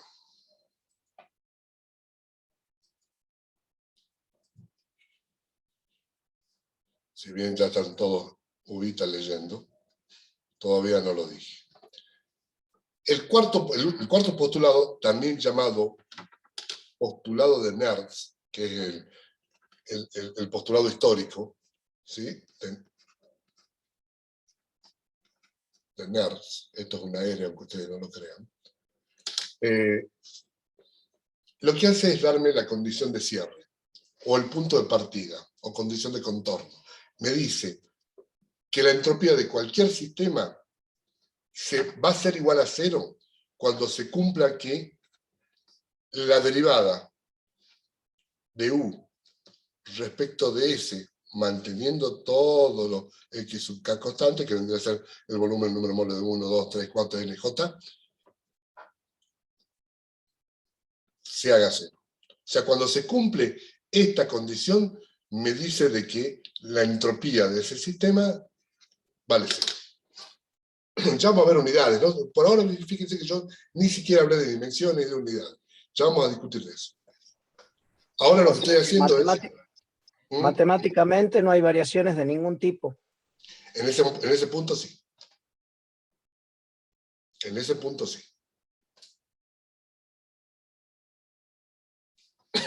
Entonces, lo que me está diciendo es, estoy postulando, no estoy aplicando. No estoy demostrando nada, estoy postulando, no se olviden de eso. Yo digo, cuando la derivada de U respecto de S, manteniendo todas las otras variables constantes, es igual a cero, la entropía vale cero. Estoy dando el punto de partida. Estoy dando un valor absoluto, una condición para un valor absoluto de la entropía. En realidad después van a ver que yo no voy a hablar de valores absolutos de entropía. Vamos a hablar siempre de variaciones. ¿Está? Pero este postulado sirve para fijar un punto de partida. Bien. Bien.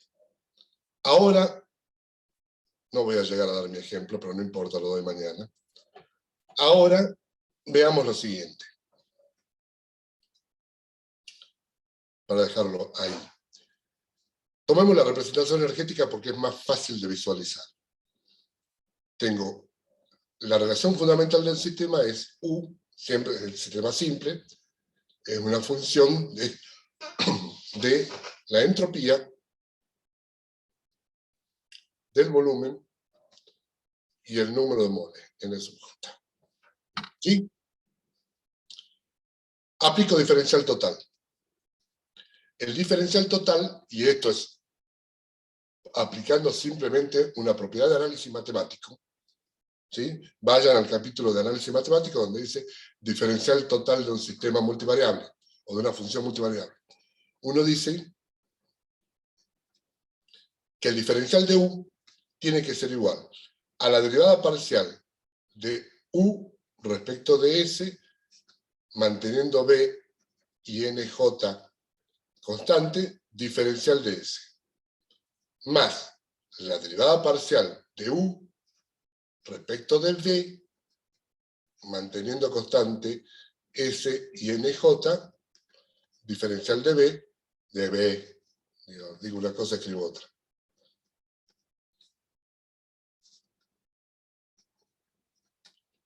De B, más la derivada parcial de U respecto de NJ a S y B, constante diferencial de N sub J. ¿Esto dónde sale? De análisis matemático.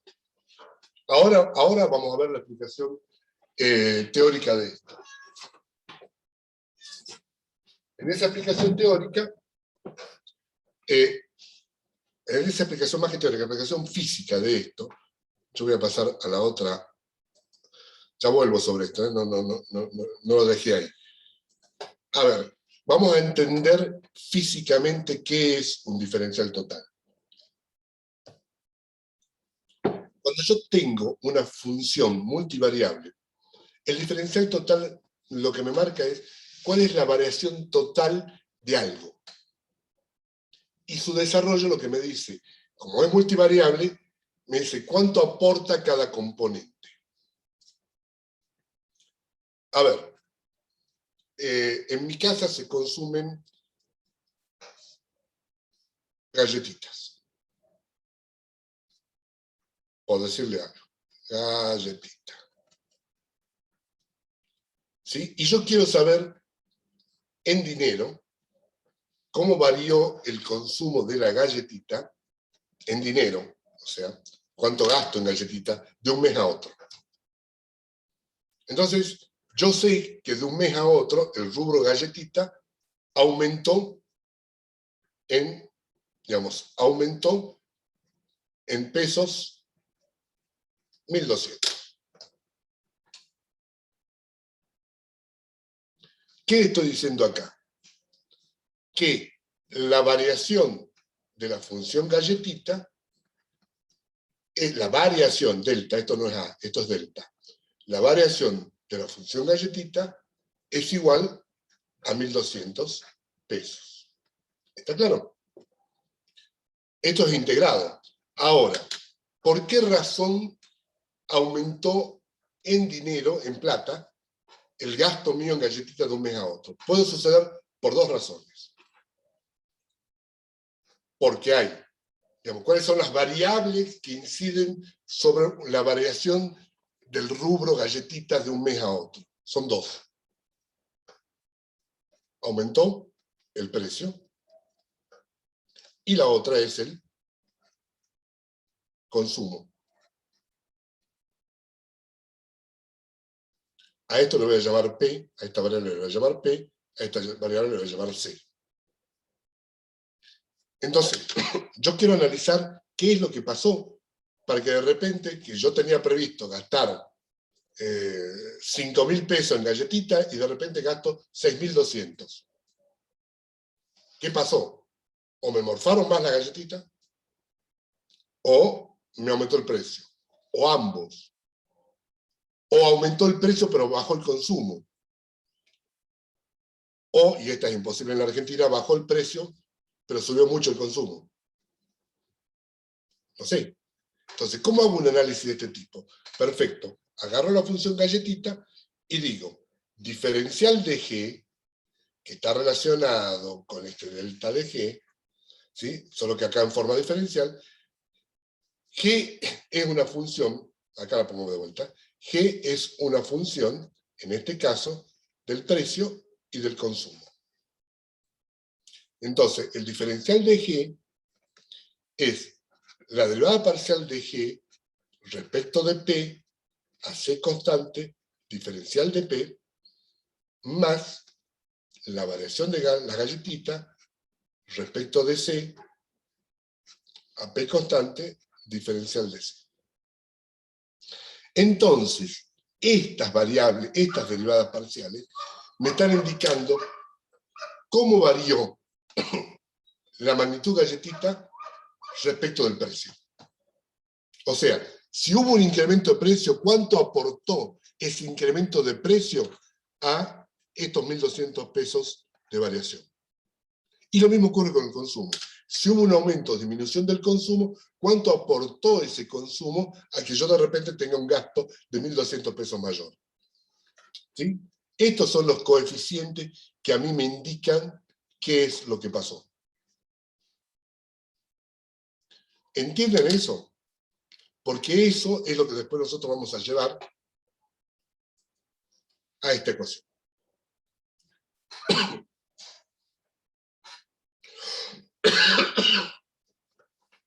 A ver, ahora lo que yo le estoy diciendo, tengo esta ecuación energética, que tiene como variable la entropía, el volumen y el número de moles. Esa energía del sistema cambia de un estado final a un estado inicial, o de un estado inicial a un estado final. ¿Sí? ¿Por qué cambió? Porque cambió la entropía, porque cambió el volumen y porque cambió el número de moles. ¿Cuánto aportó cada uno de esos cambios? Y tengo que analizar los coeficientes, las derivadas parciales. En este caso, para este sistema simple, estas derivadas parciales tienen un nombre. Tienen un nombre especial, muy conocido por ustedes. Esta derivada se llama temperatura.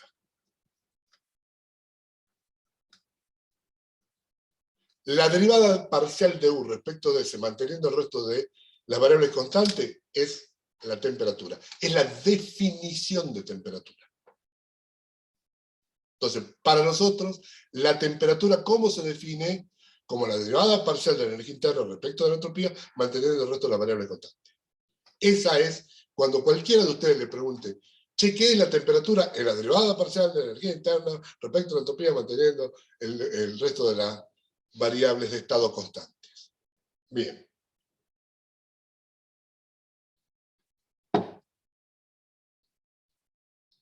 Ustedes pueden ir a la farmacia y dicen, ¿me puede dar un instrumento para medir la derivada parcial de la energía interna respecto de la entropía y manteniendo todo esto constante? Y el farmacéutico dice, sí señor, cómo no, acá tiene un termómetro. ¿Está claro? Vamos a la otra. ¿Qué es esto?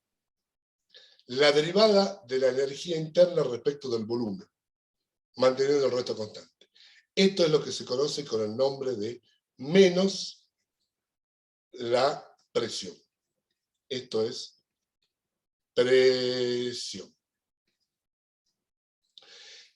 Y esto, obviamente, perdón, el signo menos, ¿por qué no presión solo? ¿Por qué esto el signo menos? Por la convención egoísta de Planck. ¿Sí? Es lo que a mí me está obligando a meter el signo menos en la definición. Y el último, y esto sí ya no es tan visual para ustedes, esta derivada es lo que se conoce como potencial químico y se simboliza con la letra mu. Potencial químico. Esto no es tan fácil de visualizar por ahora por ustedes, pero no importa. Entonces, esto hace que este diferencial ahora se transforme en diferencial de U es igual a T por diferencial de S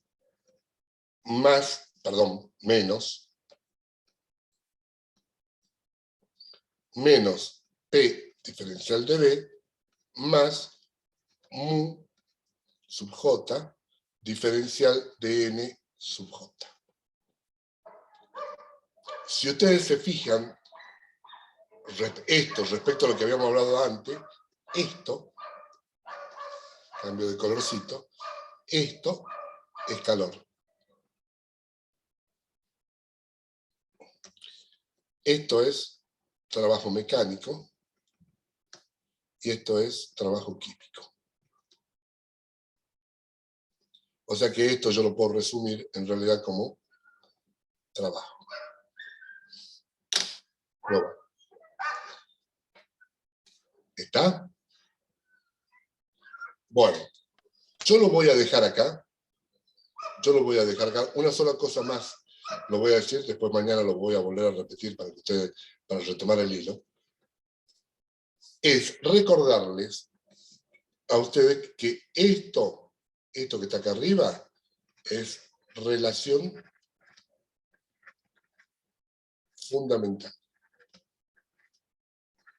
Y surge del segundo postulado. En este caso, la representación energética. Y cada una de las derivadas parciales son también una función de la entropía, del volumen y del número de moles. Porque en realidad es una derivada parcial, nada más. Mantengo el resto constante y derivo. ¿Sí? Estas derivadas parciales, que en este caso toman el nombre de temperatura menos la presión y potencial químico, son lo que se conoce con el nombre de ecuaciones de estado. No se vuelvan locos. Sobre esto volvemos. No di mi ejemplo final al cual yo quería llegar, pero lo voy a hacer mañana, para que ustedes entiendan esto. Así que tienen acá como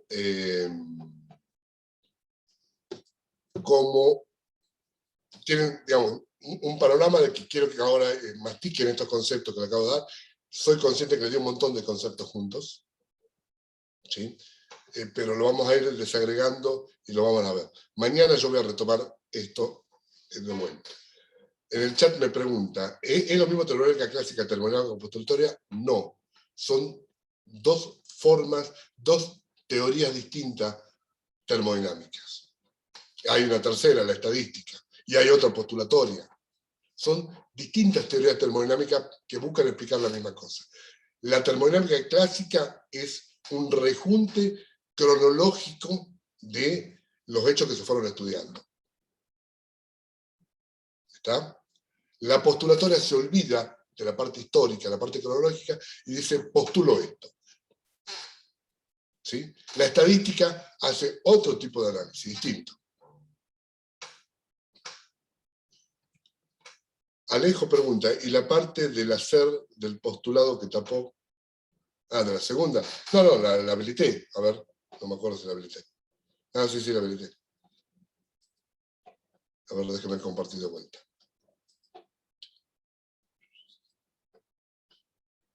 Sí. Lo que tapé lo abrí. Era justamente el decir que la entropía era un máximo para el estado de equilibrio.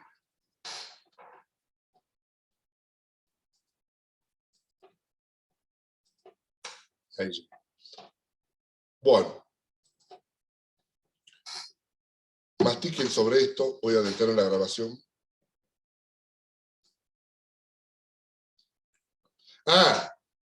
En la cuarta. No había entendido la pregunta. Me ponen...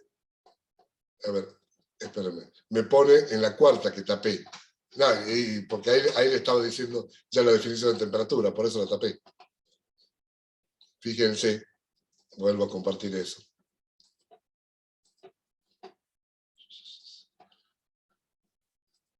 Lo que yo tapé en el cero de temperatura. ¿Por qué? Porque esto que está acá, ya ahora se lo puedo decir, es la definición de temperatura. Entonces, lo que dice el cuarto postulado es que a temperatura absoluta igual a cero, la entropía vale cero. Lo tapé porque yo todavía no había definido temperatura.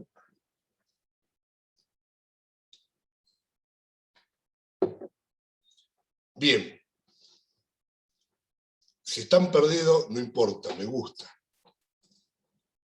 Me gusta que estén perdidos porque esta es la parte conceptual más delicada. Mañana vamos a ver ejemplos y vamos a hacer la primera predicción en un sistema simple. Y ahí van a empezar a tener una mejor noción de esto que estamos hablando. ¿Sí? Porque hasta ahora es todo abstracto, acá acaban de ver matemáticas, diferenciales totales, definición de relación fundamental, ecuaciones de estado, concepto de temperatura, menos presión y potencial químico. Se mezcla todo en los 4 postulados. ¿Sí? Mañana vamos a empezar a aclarar.